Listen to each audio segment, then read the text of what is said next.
Evening, folks. What a lovely way to spend your evenings by learning about job planning. I'm using the presentation prepared by Mr. Mike Henley, who's a consultant urologist and chairs the BMA Consultants Pay Terms and Conditions Subcommittee. And I've added a few Isle of Man variations, etc., but acknowledgements to Mike Henley. Right, going on to the first slide, which details the topics. Why job plan? What goes in one? Categories of work. How many SPAs should one have? Agreeing a job plan. Objectives, changes, and out of hour working. And then we'll cover what if we cannot agree. And then we will look into the contract itself and look up the joint BMA and NHS employers guidance, look at the BMA website guidance, and current NHS England guidance doesn't really conform to contract, but we do have a local policy which is mostly in alignment with the contract. However, beware that contract trumps policy every single time. And there's something called Fuller principles for medical academics. Now, talking about the Isle of Man variations, these are the relevant parts of the variations in the Isle of Man contract from the NHS England contract.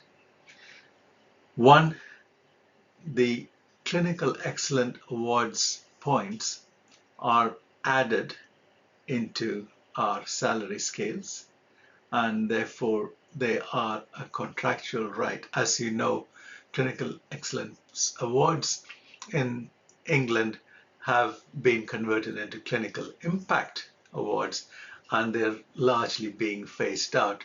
That is not the case here. Two, we have an assurance that the department will not seek to impose a cap on the total number of programmed activities. So yes, they can still ask you to reduce your programmed activities, but not just because you are currently doing X, Y, Z number of programmed activities, within reason, of course. And extra contractual responsibilities, such as being a clinical director and lead consultant, etc., will continue to be recognized in the determination of the additional programmed activities. And when it comes to private practice, there is one important variation from the English contract, which is that we don't need to offer an additional programmed activity in order to be able to do private practice. Also, any fees that are paid by a statutory body, for example, you do not need to remit them to the department or bank scale. And when it comes to on-call availability supplements, there's one key difference, which is all on-call is category A only. Right, now, what's the point of job planning? Well, job planning is mainly done in order to align the objectives of the NHS, the organization, and clinical teams. However, a recent survey done by the BMA, 62% of consultants feel that it is a tool used to drive down consultants' pay. Another point is identify the resources needed, and of course productivity matters, and facilitation by the organization to maximize your productivity is important. Also, to provide opportunities to develop personally and professionally to drive quality improvement. and then ensure sustainability and survivability of the role. Now, the job plan has to be developed with a very good partnership approach. Your clinical manager may prepare a draft, which is subject to annual review, and that really should be done within first 3 months of you joining your position. And you agree the programmed activities, objectives, and supporting resources. A full-time contract consists of 10 programmed activities. What about more than that? Well, depending on the needs of the service, we may well need to do additional programmed activities. However, it is a choice. You don't have to do any additional programmed activities, and the organization doesn't necessarily need you to do additional programmed activities. However, often we hear complaints from colleagues saying that the pay was going to reduce without any reduction in the workload. Now, that's not something we will stand for. No. Right. Often you need to determine which are the extra programmed activities or responsibilities. And is there anything that you want to stop doing, but your employer doesn't want you to? Now, there are various types of programmed activities. There are direct clinical care programmed activities, supporting programmed activities, supporting professional activities called SPAs, additional NHS responsibilities, external duties, and private professional services or private practice. Now, what are the activities that form part of direct clinical care? Theatre lists, clinics, a shift, an MDT, patient-related administration, and anything that is about named patients is direct clinical care. I often get asked, oh, we got this X-ray meeting, does it count as SPA or DCC? And I usually ask, did you look at and discuss named patients' investigations? If so, it is DCC. Right, what forms part of supporting professional activities? Training, medical education, CPD, formal teaching, audit, job planning, appraisal, research, clinical governance, and don't forget all those management emails that you're expected to read. Okay? How many SPAs is the right number? Well, that really is a controversial topic. If you look at Wales, the typical consultant is expected to have 3 supporting professional activities a week. And if you look at the English contract, typically the consultant would be expected to have 2.5 professional activities. Now, what does the Academy of Medical Royal Colleges say? They say basically what you can see here. And they classify supporting professional activities as core and non-core. Core is the minimum number of supporting professional activities any doctor needs to do to fulfill the requirements of staying appraised and revalidated. This does not include the agreed annual study leave allowance. In view of the uncertainty around revalidation, the Academy proposed a minimum number of 1.5 core SPAs, not including annual study leave. However, a contract that includes only 1.5 SPAs and 8.5 programmed activities would have no time at all for other SPA work, such as teaching, training, research, service development, clinical governance, contribution to management, attending management meetings, consultant meetings, whatever at all. Therefore, the expectation is that 2.5 programmed activities, supporting professional activities is seen as typical and entirely logical.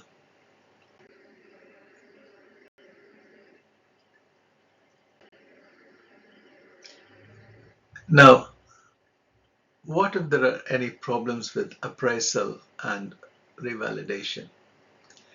Their recommendation is that new consultant posts should continue to be advertised with a job plan, which typically includes 2.5 SPAs with an expectation of annual review.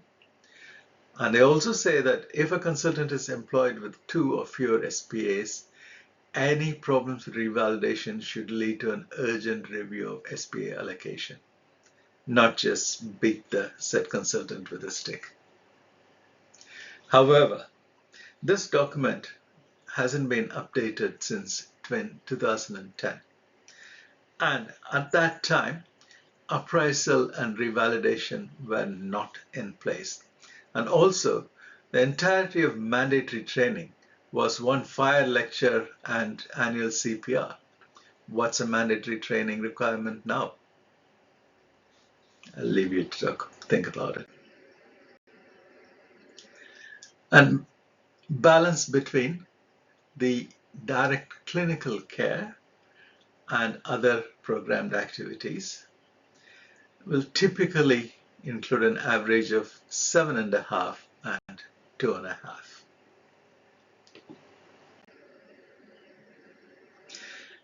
Why is SPA typically 2.5? There's a bit of contractual history about that. Prior to the 2003 contract for us in Isle of Man and 2004 contract, they had 6 notional half days of clinical work. And then there were a lot of negotiations, to's and fro's, and a degree of compromise. So if you're not getting 2.5 SPAs, you probably need to ask, am I not typical? Who's responsible for finding the work to be done in SPA time? And what if it's still a no? You need to convince the medical managers of the importance of SPAs.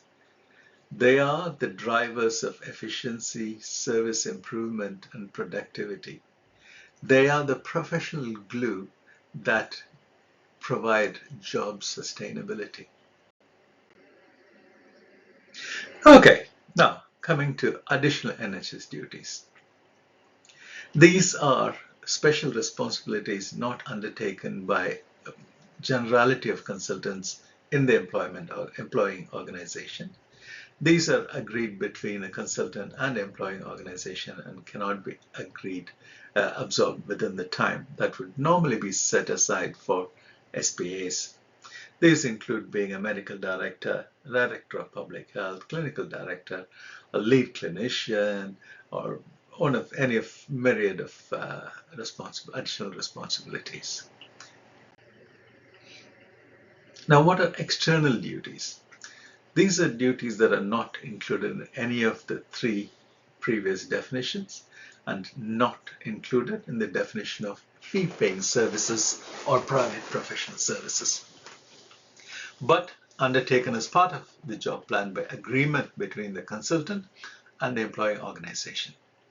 These might include trade union duties, undertaking inspections for what used to be HCC, now CQC, and God knows what it's going to be next.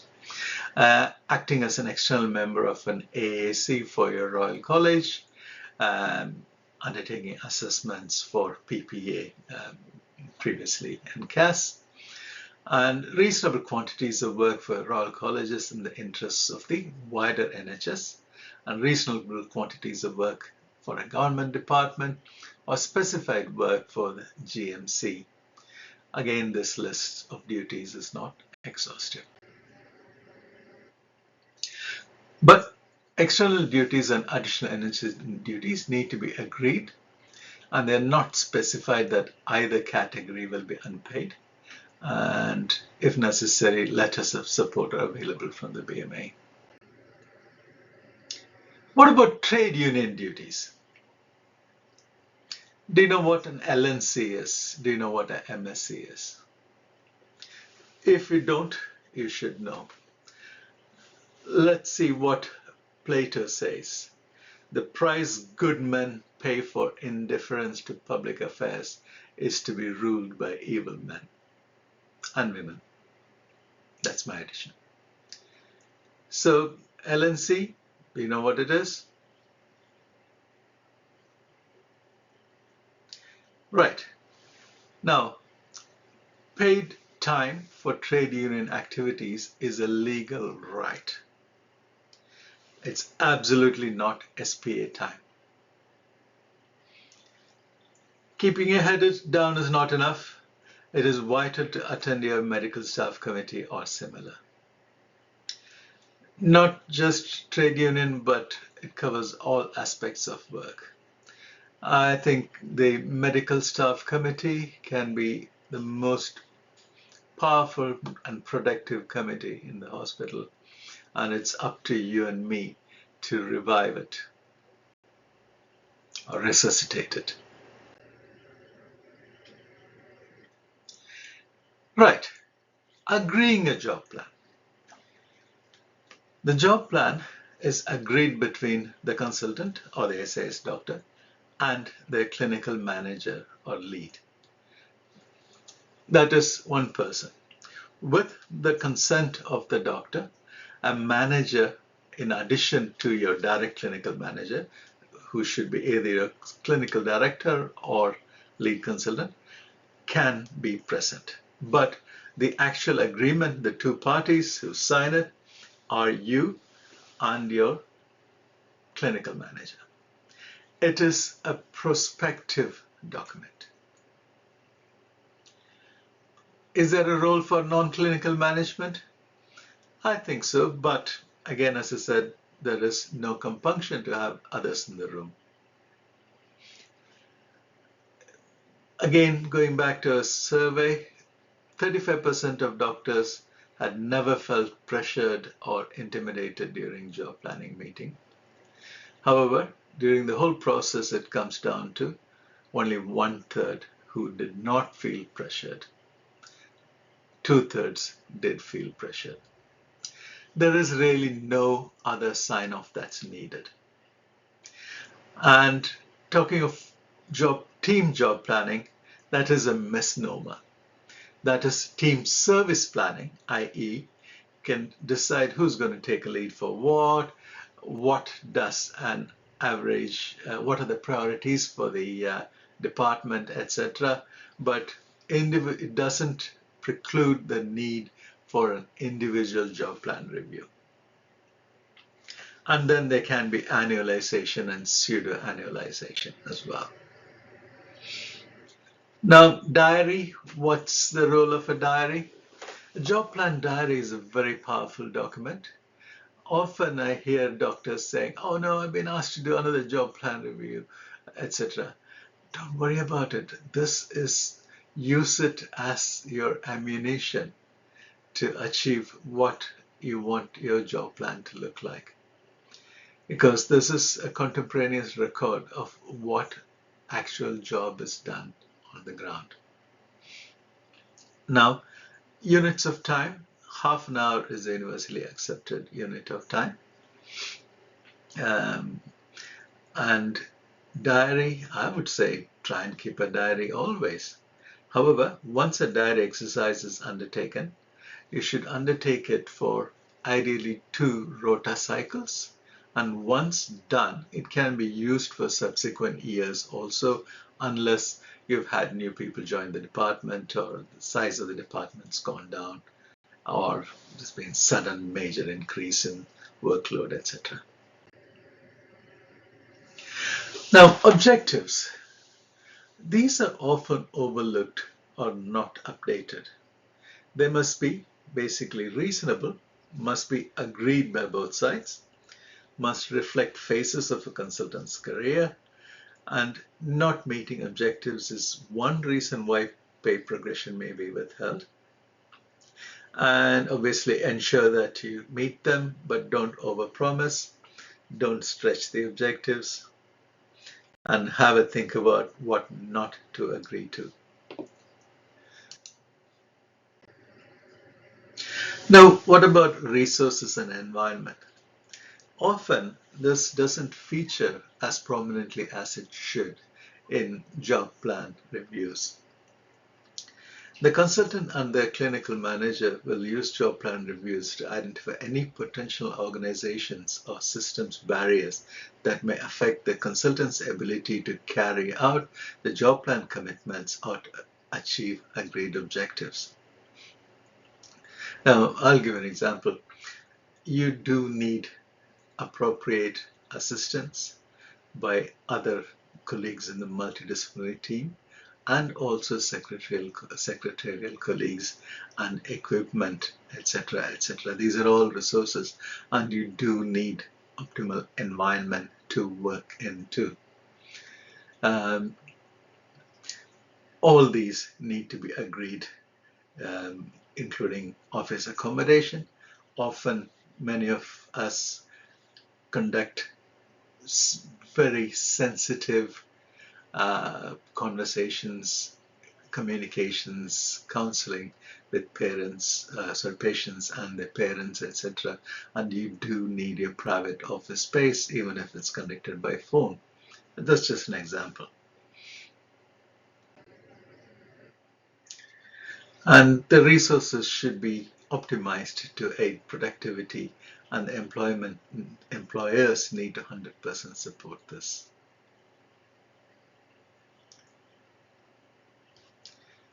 Things to talk about. Again, where do you need the assistance? Where do you want the environment to be optimized?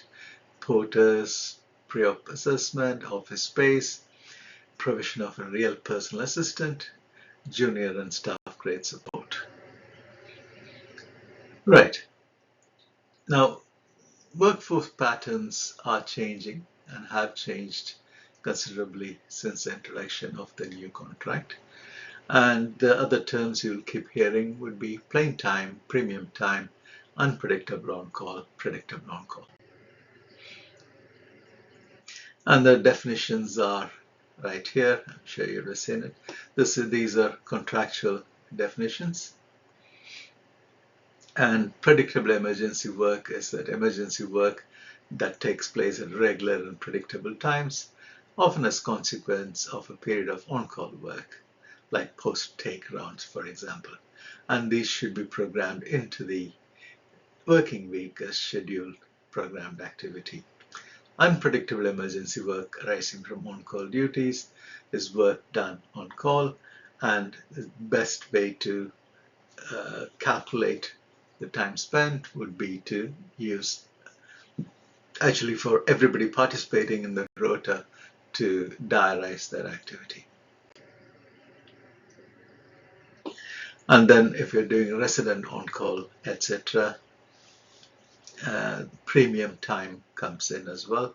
As you know, non-emergency work after 7 p.m. and before 7 a.m. during weekdays or weekends can only be scheduled by mutual agreement between the consultant and their clinical manager.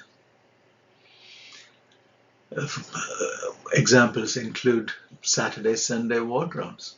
If you do not agree, the organization cannot force you. And where unusually a consultant is asked to be resident at the hospital during their on-call period, appropriate arrangements must be made locally. Now, consultants will only be resident during an on-call period with mutual agreement. Now, what are extra contractual works? These, as you know, all the premium time is 3 hours count as 1 PA. However, with extra contractual work, negotiate good rates. Otherwise, no need um, to do it.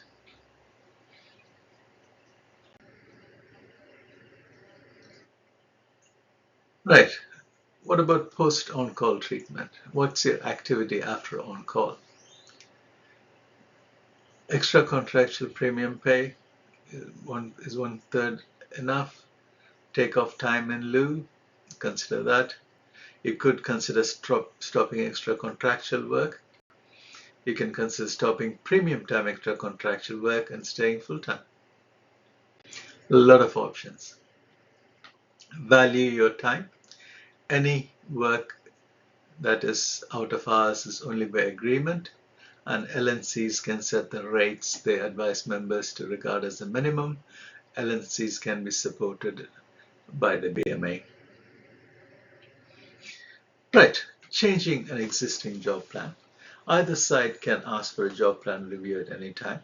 However, as per our policy, you still need to give 8 weeks notice. It should be done in the spirit of cooperation. If there are extra contractual periods, either side can give notice. But with the Isle of Man variation, there has to be a valid reason why, and the expectation that someone else would carry out the work that you won't be carrying out. And if agreement can't be reached, the procedure is the same. The first step, if there is no agreement, is mediation. And mediations and appeals have become part of life, to be expected, really. Either the consultant or the clinical manager can call for mediation. And ideally, it's done in writing, stating reasons for failure to agree, and must be done within 2 weeks of the job plan review meeting. And the medical director or nominee has 4 weeks to adjudicate. If still there is no agreement, then should proceed to formal appeal. And the appeal can be submitted by either the doctor involved or the clinical manager in the form of a written appeal to the chief exec officer within 2 weeks of the mediation outcome. And the panel will be formed. The chair will be nominated by the organization.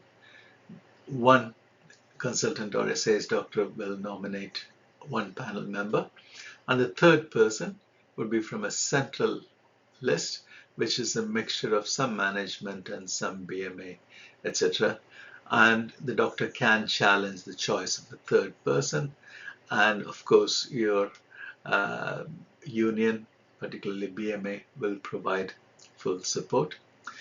One very important point to remember is panel members must not have been previously involved. So that's one reason why a medical director, rather than mediating themselves, might nominate a colleague to mediate, because if they are directly involved in the mediation, they can't be part of the panel. Same with any of the senior managers, really. And obviously get advice from a union. And prior to that, you have to be in a union. You can't just join a union if you can see trouble in the horizon. You should join now. Consultants and SAS doctors can be supported by the BMA. Specialty experts can be called, present evidence, keep a diary. Some good news, consultants, doctors nearly always win. But result is not binding, although trusts almost always comply. And it's important that both sides understand what is expected. Pay progression depends on it. And this is a chance to maximize pay for the work you're actually doing. Ensure you have the resources you need to do the job, And don't be afraid to push the mediation or appeal button if your job plan gets stuck in the too difficult part.